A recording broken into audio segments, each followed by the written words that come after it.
is 7:26, so Brexit negotiations have plunged to a new low, with David Davis being mocked by EU chief Jean-Claude Juncker for his lack of accountability and stability. One man who's taken on the EU before is former Greek Finance Minister Yanis Varoufakis. He's now urging Theresa May to stand strong over Brexit and learn from his own negotiations, which didn't go well. Here's Holly Hudson. His motorbike and his dress sense may have made headlines, but they weren't the only ways that Yanis Varoufakis caused a stir during his time in Greek government. A self-proclaimed accidental economist, Varoufakis became Greece's finance minister in 2015, when the country had once again reached breaking point over their multi-billion-pound debt. Outspoken and often controversial, he came to blows with the EU over the terms of their bailout. This present bailout program is costing the rest of Europe, not just us, too much. And after just 6 months, ended up calling it quits. After passionately campaigning against Brexit in Britain last year, he recently warned Theresa May to listen and learn from their Greek tragedy, telling her to beware of phony negotiations with Brussels and offering advice on how to escape their trap, proving he's not ready to ride off into the sunset just yet. Holly Hudson, Good Morning Britain. Well, he's ridden into the studio for us. Good morning to you, Yanis. Thank you very much for joining us. So, lack of accountability and stability is what has been thrown at David Davis. What were the worst insults that you took from the EU? I was a gambler, time waster. I walked into meetings without any proposals. This was pure truth reversal. They were the ones who were trying to destroy any possibility of a negotiated settlement. They never provided us with a single A4 page of concrete proposals. We were going in there with our own proposals that were very well prepared with the aid of good people, not necessarily from the left. Norman Lamont was one of my helpers. Larry Summers from the United States, not exactly a communist cabal. No. And then they would turn this around. But this is what they're doing now. I mean, for Mr. Juncker to be referring to a British cabinet minister as unaccountable, this is very rich.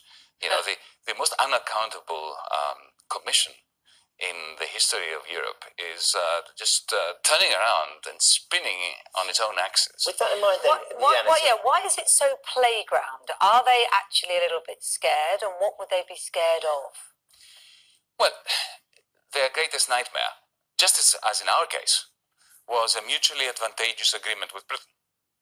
This sounds paradoxical. They don't want it to go well. Don't want a mutual. They do not want an agreement that's good for Europe, as well as good for Britain. Why? Because if Britain gets a decent deal out of these Brexit negotiations, this is going to give ideas to the Portuguese, to the Greeks, to the Poles, to the Hungarians, to all the riffraff.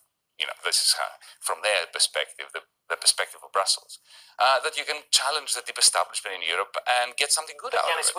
But the argument will be that Britain is in a very different position than Greece. When you were doing your negotiations, the country was bankrupt. That's very far from where we are right now. And actually, we therefore have a little bit, we'd like to think, a bit more power in the negotiation. Thank goodness you're not Greece, because my country is in the clasps of a menacing Great Depression, and we're bankrupt, you're not.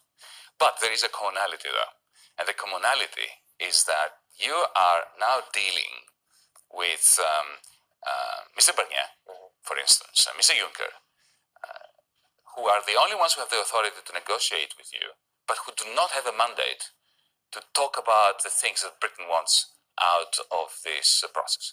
And that is the conundrum. This is why my advice to my friends in Britain, whether they are in the government or in the opposition, is cut to the chase, end this phony negotiation. And there are two ways of doing it.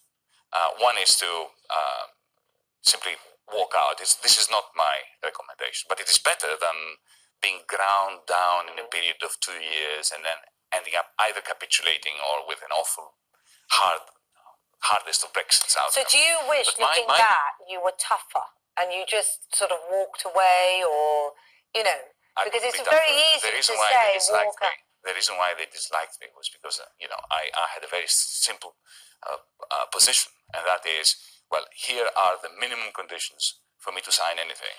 And otherwise, otherwise I'm walking away. The problem was collective responsibility in government. This was not the position of my prime minister, who in the end buckled, capitulated, and therefore, I rode into the sunset, so to speak. So what you said was we could walk away, which you wouldn't advise. And that's absolutely not what the British government, who are doing negotiations, want either. What would be your other advice then? The preferable solution? The only other option available, and this is my recommendation, is to make Mr. Barnier redundant. And the only way to make Mr. Barnier redundant is to file an application in the EU for a 5-year period of a Norway-style arrangement between the United Kingdom and the European Union at the end of the 2-year period that ends with they'll just Article drag it 50. on. It already feels like we're getting nowhere. That's what. The country's fed up with this already, Yanis. They don't want to go on for another 5 years. Listen, what is the best argument for Brexit? The best, intellectually speaking, argument for Brexit is the restoration of sovereignty to the House of Commons. Well, the House of Commons has not been made sovereign. You have the Great Repeal Bill now, which is taking power away from members of Parliament, investing it to the ministers to transcribe EU law into British law. The only way you can have a sovereign Parliament over Brexit is for Parliament to have a period of 4 or 5 years to debate what kind of long-term arrangements you want with the EU. But you understand think about it. The only way you can have a genuine transition into the post-Brexit universe that you want is if Parliament is empowered, number one, and number two, the current leadership in Berlin, because Berlin is the only country the only capital that matters really in Europe, doesn't have to deal with the Brexit hot potato now. So if you create the space of about 4 or 5 years, simultaneously you empower your parliament, and you make Merkel relax, thinking, okay, this is a hot potato for the next chancellor. And you make Mr. Barnier redundant. I mean, the frustration is that there'll be people watching you this morning thinking, goodness me, what the idea of going on, we just want this done, and we took the vote all those months ago. Patience. Patience is a virtue. 43 years, you've intertwined your legal framework with Europe's. Having 5 years to disentangle it while your parliament gets an opportunity to become sovereign in this process and to determine the future arrangements between the EU and the UK is a sensible, small c conservative, commonsensical way of going about. It's not going to be easy, is it? 2 years, 5 years, whatever it is in the end. Yanis, thank you very much for coming in and talking to us this morning.